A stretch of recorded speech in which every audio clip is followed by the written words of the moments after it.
Reading with your kids. Hola, ni hao, konnichiwa, assalamu alaikum, shalom, mahaba, moni wanji, namaste, jumbo, bienvenidos. Hi, my name is Jedley, and this is the Reading with Your Kids podcast. We are coming to you from the beautiful neighborhood of Reedville in the southwest corner of Boston, Massachusetts. We are so delighted and so very honored that you join us in our mission to help all families grow closer through reading.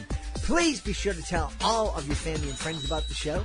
Please be sure to subscribe to the show on the iHeartRadio app, on Spotify, Apple Podcasts, Amazon Music, Stitcher Radio, wherever you find your podcast.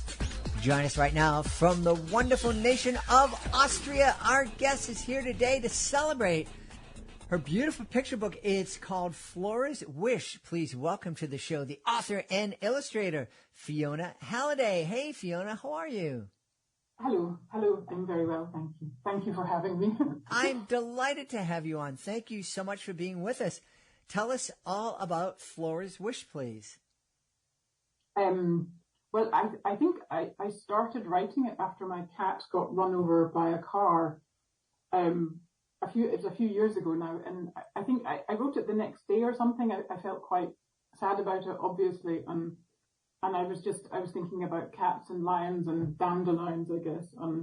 I wrote the first draft then, I guess, and then it went through a few more redrafts before it became the Flora's Wish that then went into print. But that was roughly the story about how it came into being. I've been writing stories about little mice for a very long time.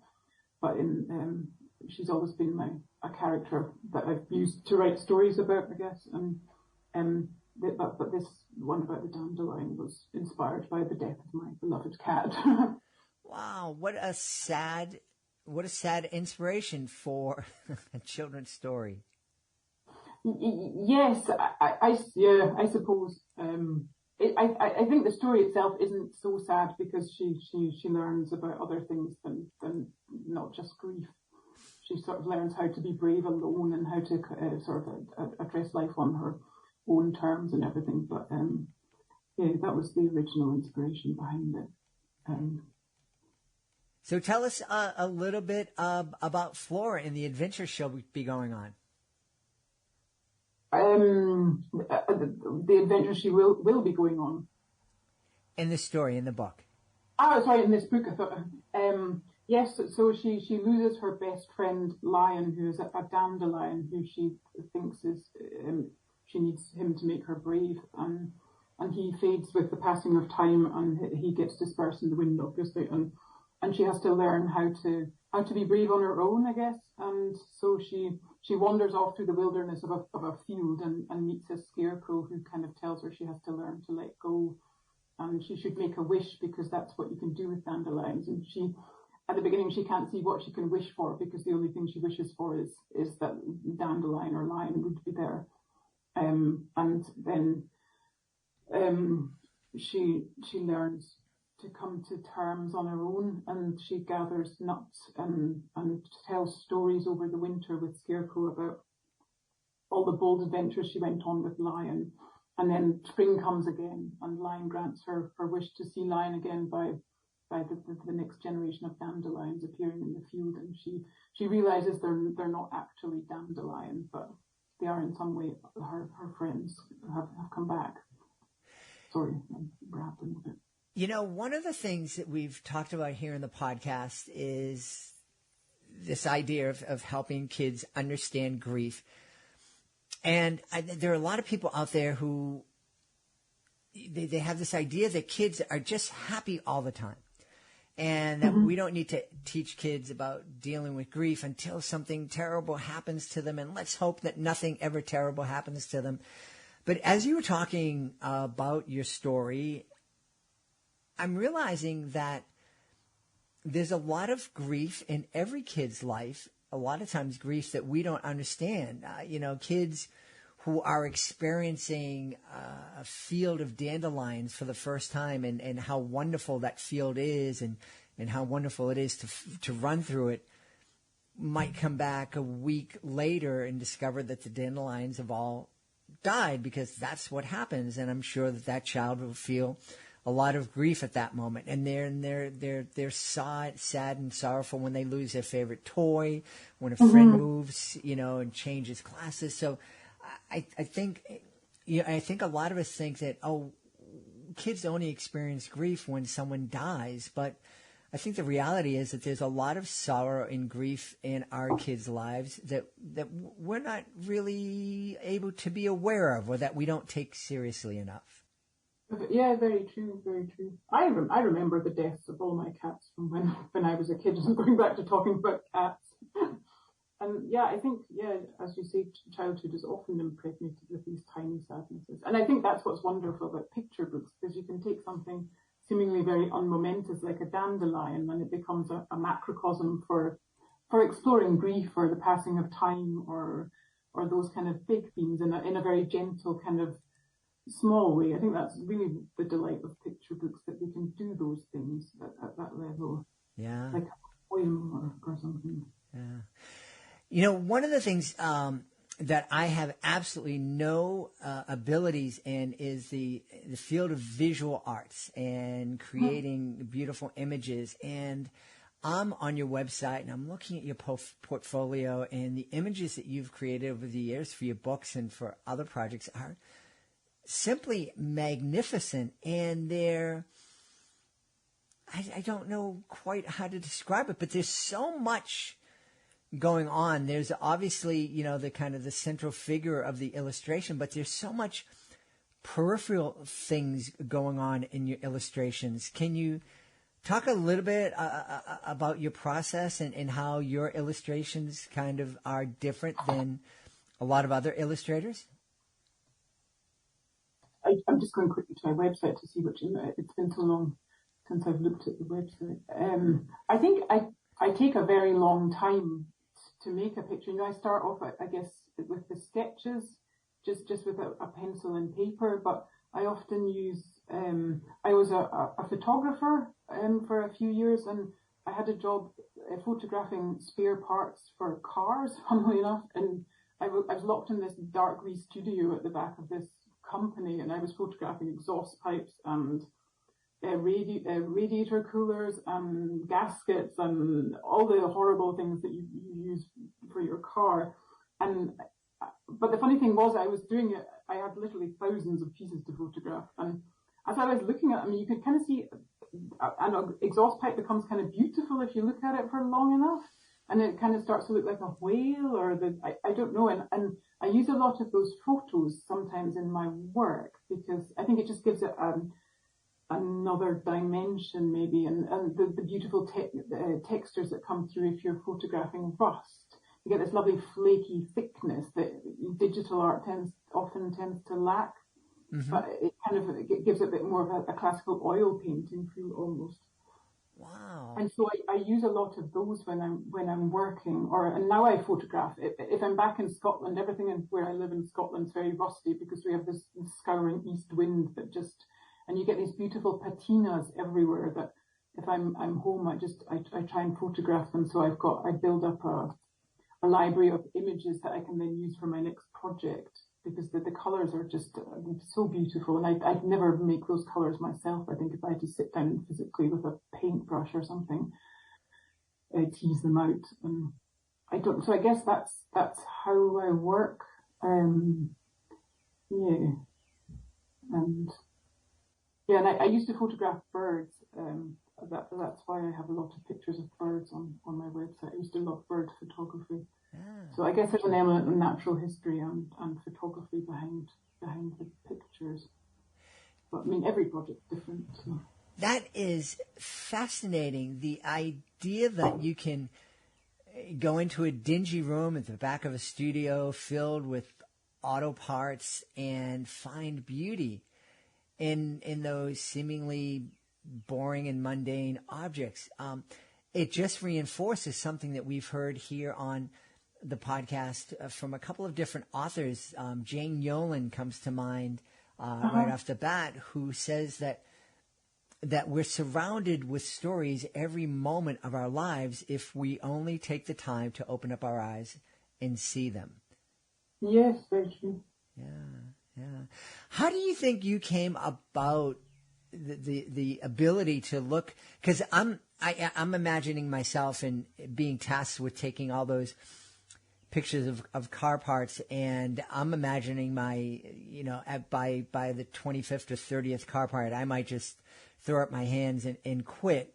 How were you able to go past that frustration or boredom point and find the beauty and fascination in that task? Yeah, it's a good. The thing, I just moved to Austria, and it was.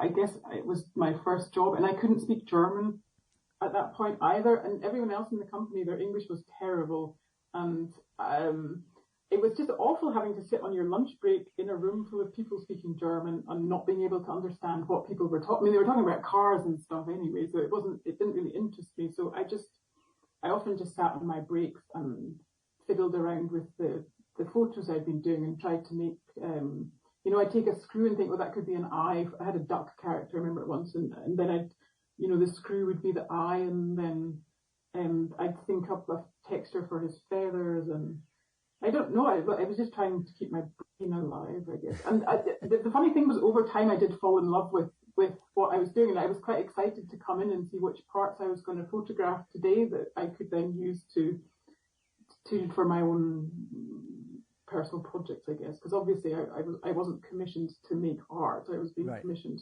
to photograph exhaust pipes and such things. But it over time, it became.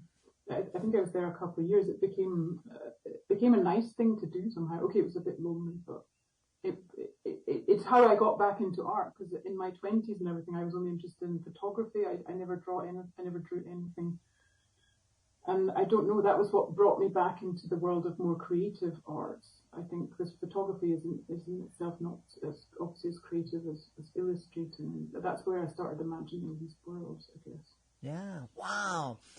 What a fascinating story. How is it now that you've gotten back into the creative arts and writing?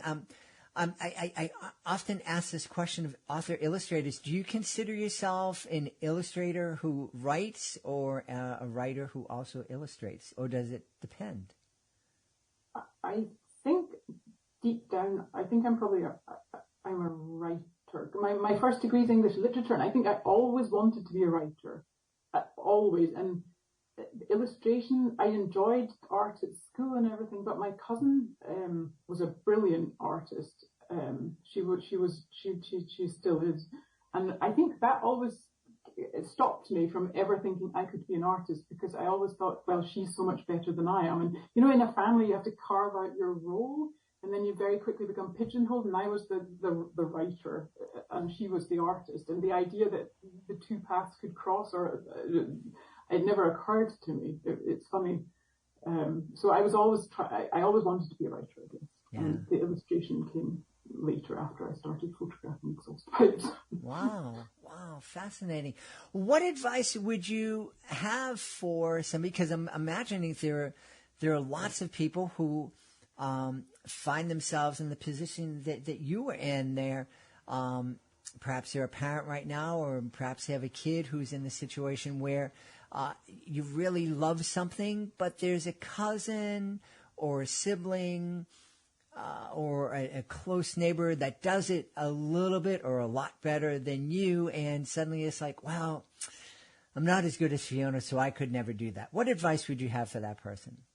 Yeah, I mean, the thing is, I definitely let it influence who I was for a while, and I think I would say, don't be me. Don't let yourself be intimidated, I guess, because something like art, there are so many ways to do it, and there's so many kinds of artwork, and everyone can have their own place in that world.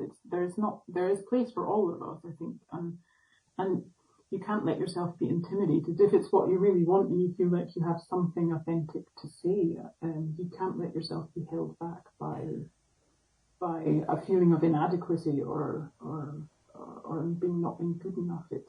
it's difficult because I think the family very much defines who you are for those early years, and it's really hard to fight back. But I think it'll come out.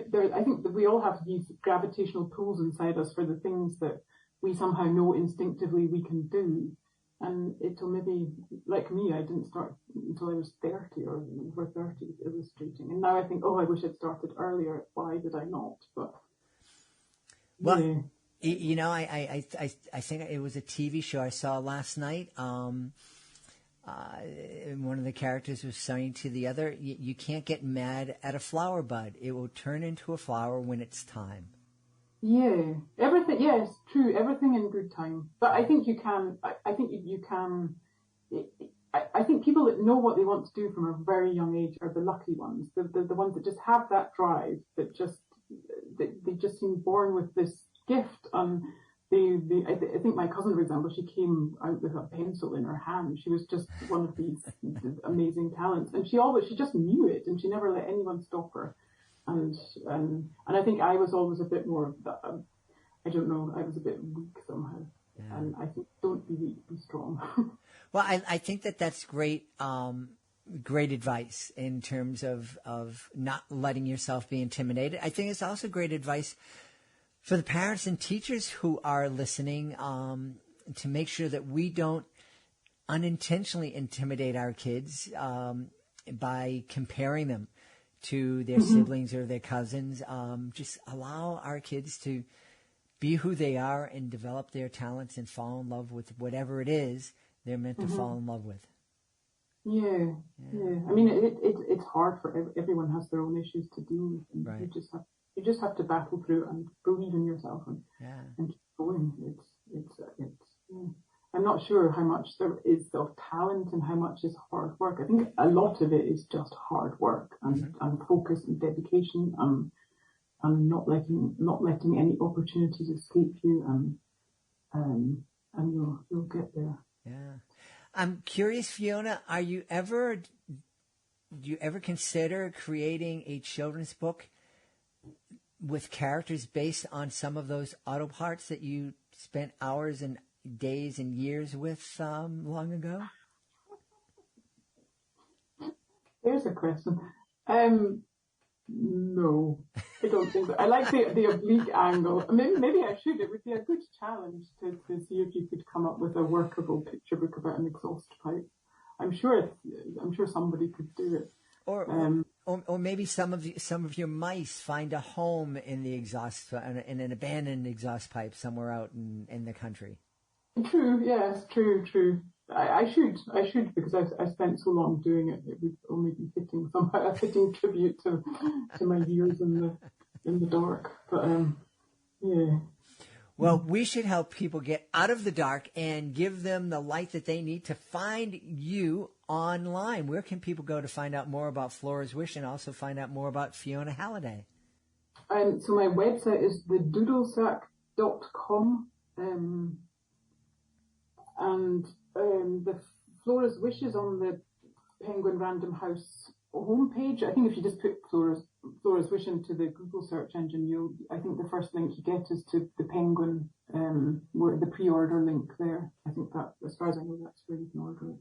Awesome. And you can always I think it's available on your phone and as a Kindle, as a digital book. That's the first one I have, I think, that's going to be a digital download as well. Wonderful. Well, we've had a really fun time speaking about mice and grief and auto parts and a new picture book from our guest. The name of the book is Flora's Wish. Our guest has been Fiona Halliday. Hey, Fiona, thanks so much for being with us. Thank you so much for having me. We hope you've enjoyed this episode of the Reading with Your Kids podcast and will join us for the next exciting episode. If you want to make sure you don't miss a second of the show, please be sure to subscribe to the show on the iHeartRadio app, on Spotify, Amazon Music, Apple Podcasts, Stitcher Radio, wherever you get your podcasts. And also be sure to visit readingwithyourkids.com and download your copy of the Reading With Your Kids online magazine. It's free. It's available at readingwithyourkids.com. Just click on our blog.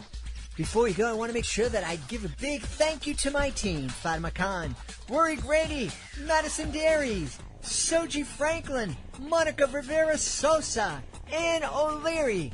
I want to give a big thank you to my beautiful wife for all the support she gives me, and most of all, we all want to thank you. Thank you so much for taking the time to join us today, and as always, thank you so very much for taking the time to make the world a better place by reading with your kids.